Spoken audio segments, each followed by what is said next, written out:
नमस्कार दोस्तों, मेरे चैनल में आप सभी का स्वागत है। दोस्तों, आज बात करेंगे एक्ट्रेस शैलेन चोपड़ा की। दोस्तों, वैसे तो यह बॉलीवुड की ऐसी एक्ट्रेस है जो बोल्ड सीन्स देने के लिए जानी जाती है। फेमस प्रसिद्धि में यह लगभग 2012 के टाइम पर आई थी, जब इसने न्यूड फोटोशूट मीडिया में दिया था।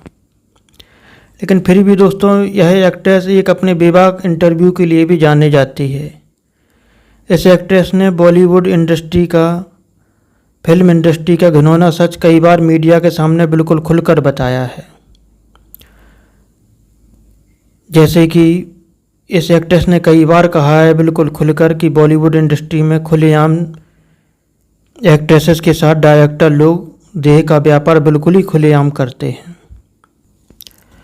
दोस्तों, इस एक्ट्रेस ने बॉलीवुड इंडस्ट्री का घिनौना सच कई बार मीडिया के सामने बिल्कुल खुलकर बताया है। इस एक्ट्रेस का कहना है कि बॉलीवुड इंडस्ट्री में अगर 10% प्रोड्यूसर्स और डायरेक्टर्स को छोड़ दिया जाए तो 90% प्रोड्यूसर्स और डायरेक्टर्स ऐसे हैं जो अपनी फिल्म में किसी भी एक्ट्रेस को रोल देते ही तब हैं जब उसके साथ रात बिता चुके हों। दोस्तों, इस एक्ट्रेस का कहना है कि अगर कोई नई एक्ट्रेस या नई लड़की बॉलीवुड में अपना कैरियर बनाने के लिए आती है और अगर किसी भी फिल्म में उसे छोटे से छोटा भी रोल मिलता है तो वह रोल भी उसे मिलता ही तब है जब वह प्रोड्यूसर्स के साथ रात बिता चुकी हो। तो चलिए दोस्तों, अब शैलेन चोपड़ा के पूरे जीवन पर एक नज़र डालते हैं। दोस्तों, शैलेन चोपड़ा का जन्म हैदराबाद में 11 फरवरी 1984 को हुआ। बचपन का नाम इनका मेनका था। घर में लोग उन्हें प्यार से मोना कहकर बुलाते थे। इनके पिता क्रिश्चियन और इनकी माता मुस्लिम थीं। इनकी शुरुआती पढ़ाई हैदराबाद में ही स्टैनली गर्ल्स हाई स्कूल से हुई। इन्होंने अपना graduation saint ann's college of women's Secunderabad से किया। अपने ग्रेजुएशन के दौरान यह अपने माता पिता से अलग अपनी बुआ के घर रहती थीं। उन दिनों अपना खर्चा उठाने के लिए यह कॉलेज के दौरान मॉडलिंग का काम भी करने लगी थीं। इसके बाद फिर जब इनकी ग्रेजुएशन की पढ़ाई ख़त्म हुई, इस समय तक इनका मॉडलिंग में इंटरेस्ट बहुत अधिक बढ़ चुका था, इसलिए इन्होंने फिल्म इंडस्ट्री में अपना कैरियर बनाने का निर्णय लिया और 2001 के टाइम पर ये मुंबई आईं।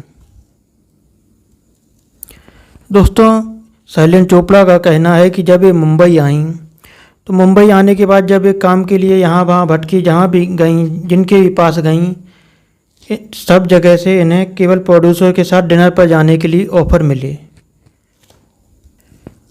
दोस्तों, बॉलीवुड में प्रोड्यूसर्स के साथ डिनर पर जाने का मतलब ही होता है कि प्रोड्यूसर्स के साथ रात बिताना। इसलिए शुरुआती दिनों में दोस्तों इन्हें बॉलीवुड में कोई भी काम नहीं मिला, लेकिन ये संघर्ष करती रहीं। जब ये दोस्तों काफ़ी समय तक मेहनत संघर्ष करती रहीं तो कुछ समय बाद फिर इन्हें फिल्मों में छोटे मोटे आइटम सॉन्ग्स मिलने लगे।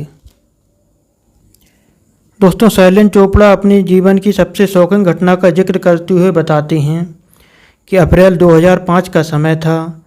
साजिद खान के ऑफिस से इनके पास एक कॉल आता है और इनसे कहा जाता है कि फिल्म के सिलसिले में कुछ बात करनी है।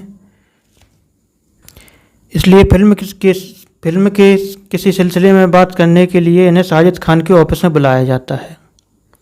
वहाँ जब ये पहुँचती हैं तो वहाँ साजिद खान इनसे मिलते हैं। वहाँ पर साजिद खान इन्हें एक अलग कमरे में बुलाते हैं। कुछ देर बातचीत होती है, फिर साजिद खान इन्हें एक फिल्म की स्टोरी सुनाना शुरू करते हैं। इसके बाद शैलेन चोपड़ा कहती हैं कि साजिद खान फिल्म की स्टोरी सुनाने के बीच में ही खड़े होते हैं और अपना पैंट उतारकर अपना प्राइवेट पार्ट बाहर निकाल कर इन्हें दिखाते हैं और इनसे कहते हैं कि इसे छुओ, हाथ लाकर बताओ कैसा है। तो दोस्तों, शैलेन चोपड़ा बताती हैं कि इस घटना से उन्हें बहुत ही भयंकर शौक लगा और उसके बाद उन्होंने साजिद खान से यही कहा कि मैं यहाँ काम मांगने आई हूँ, ना कि तुम्हारे प्राइवेट पार्ट को रेट करने। तो ये इतना कहकर शैलेन चोपड़ा वहाँ से वापस चली आईं। तो दोस्तों, अब फिर इसके बाद 2005 से 2012 के बीच में ये संघर्ष करती रहीं। इन्हें फिल्मों में छोटे मोटे रोल मिलते रहे, जिनमें मेन रोल इनके आइटम सॉन्ग के ही थे। मुख्य रूप से इन्हें आइटम सॉन्ग्स ही मिलते थे। तो दोस्तों लगभग सन 2012 तक भी शैलेंद्र चोपड़ा को बॉलीवुड में अब तक कोई सही काम नहीं मिल रहा था। इसलिए थोड़ा बहुत नाम कमाने के लिए, कुछ फेमस प्रसिद्धि कमाने के लिए इन्होंने एक प्ले बॉय नामक मैगजीन में, जो कि एक एडल्ट मैगजीन है, उसमें न्यूड फोटोशूट करवाया। तो दोस्तों फिर इसके बाद तो इनकी भारत देश में बहुत ही कड़ी आलोचना हुई। लोगों ने इन्हें बहुत ही बुरी तरह से क्रिटिसाइज किया। तब लोगों का मुंह बंद करने के लिए इन्होंने कहा कि भारत सरकार को इन्हें भारत रत्न देना चाहिए, क्योंकि इन्होंने वो कार्य किया है जो भारत की कोई भी महिला आज तक नहीं कर सकी। लेकिन विदेशों में, मतलब हॉलीवुड की बड़ी बड़ी हीरोइनें आए दिन यह कार्य करती हैं। तो दोस्तों फिर इसके बाद इनका जीवन आगे चला। इस समय तक यूट्यूब जैसे प्लेटफॉर्म आ चुके थे और ऐप्स का ज़माना आ गया था। इसलिए शैलेंद्र चोपड़ा ने अपना कंटेंट खुद ही बनाकर खुद ही उस पर काम करने का निर्णय लिया। क्योंकि दोस्तों इस समय तक शैलेंद्र चोपड़ा को समझ में आ गया था कि ये किसी भी प्रोड्यूसर या डायरेक्टर के पास अगर काम मांगने जाते हैं तो हर प्रोड्यूसर और डायरेक्टर अपनी कुछ शर्तें रखते हैं। उन शर्तों को अगर पूरा कर भी दो तो लास्ट में कुछ ना कुछ कमी निकाली ही जाती है कि तुम्हारे अंदर एक्स फैक्टर नहीं है।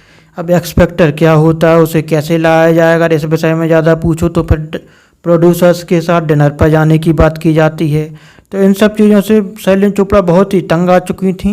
इसलिए उन्होंने खुद ही अपना काम करने का निर्णय लिया।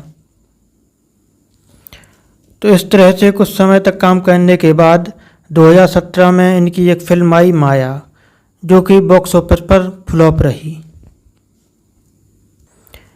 इसके बाद दोस्तों फिर 2018 का साल आया। यह वो साल था जब शैलेंद्र चोपड़ा ने मीडिया के सामने बॉलीवुड के कई खुलासे किए। इसी साल शैलेंद्र चोपड़ा ने साजिद खान वाली बात भी मीडिया को बताई थी। इसके अलावा ऐसी ही एक और घटना का जिक्र करते हुए शैलेंद्र चोपड़ा ने मीडिया को इसी साल बताया था कि शुरुआती दिनों में जब यह एक प्रोड्यूसर के पास काम मांगने पहुंची थी, तब फिर अगले दिन उस प्रोड्यूसर ने इनके मोबाइल पर पोर्न वीडियो भेज दिया था। ऐसे ही अपने साथ घटी एक और घटना का जिक्र करते हुए शैलेंद्र चोपड़ा ने मीडिया को बताया कि एक घटना ऐसी और घटी थी इनके साथ। शुरुआती दिनों में जब यह एक और प्रोड्यूसर के पास काम मांगने के लिए गई थी, तब उस प्रोड्यूसर ने इनके ब्रेस्ट के साइज भी पूछे थे और इनसे ये भी कहा था कि क्या मैं तुम्हारे ब्रेस्ट छूकर देख सकता हूँ। तो यह बात सुनकर शैलेंद्र चोपड़ा बहुत भड़क उठी थी और उन्होंने उस प्रोड्यूसर से कहा था कि अगर ब्रेस्ट ही छूने हैं तो अपनी बीवी के छुओ, मुझसे ये कहने की तुम्हारी हिम्मत कैसे हुई। तब उस प्रोड्यूसर का कहना था कि मैं एक ओपन मैरिज में हूँ और मेरे पास जो भी एक्ट्रेस आती है मैं सबके साथ यही करता हूँ। अगर तुम्हें काम चाहिए तो तुम कोई ऐतराज़ नहीं कर सकती। तो शैलेंद्र चोपड़ा उस समय उससे बुरा भरा बोलकर वहाँ से चली आई थी। इसके अलावा दोस्तों शैलेंद्र चोपड़ा ने मीडिया को यह भी बताया कि बॉलीवुड में जो बड़ी बड़ी पार्टियाँ होती हैं, उनमें बॉलीवुड के बड़े बड़े स्टार्स जो हैं, बड़े से बड़े स्टार्स की पत्नियाँ हों, चाहे बड़े बड़े क्रिकेटर्स की पत्नियाँ हों, सभी ड्रग्स लेती हैं, नशा करती हैं। बॉलीवुड में ड्रग्स का खुलेआम व्यापार चलता है। तो दोस्तों ये थी शैलेंद्र चोपड़ा के जीवन से जुड़ी कुछ महत्वपूर्ण बातें। अभी कुछ समय से शैलेंद्र चोपड़ा राज कुंद्रा को लेकर सुर्खियों में बनी हुई हैं। राज कुंद्रा जो कि पकड़े ही गए हैं, पुलिस केस हुआ है उन पर कुछ पॉर्न फिल्में बनाने को लेकर। तो शैलेंद्र चोपड़ा का भी कहना है कि राज कुंद्रा खुलकर एक काम करते हैं, मुझे भी पॉर्न इंडस्ट्री में ढकेलने में एक बड़ा हाथ राज कुंद्रा का रहा है। तो ये राज कुंद्रा पर इस तरह के आरोप लगाती रहती हैं, राज कुंद्रा भी इन पर तरह तरह के आरोप लगाते रहते हैं। तो अभी कुछ समय से इसके कारण इस वजह से ये चर्चाएँ बनी हुई हैं। तो दोस्तों वीडियो आपको कैसा लगा? अगर अच्छा लगा हो तो लाइक करें, मेरे चैनल को सब्सक्राइब ज़रूर करें। मिलते हैं अगले वीडियो में, तब तक के लिए नमस्कार।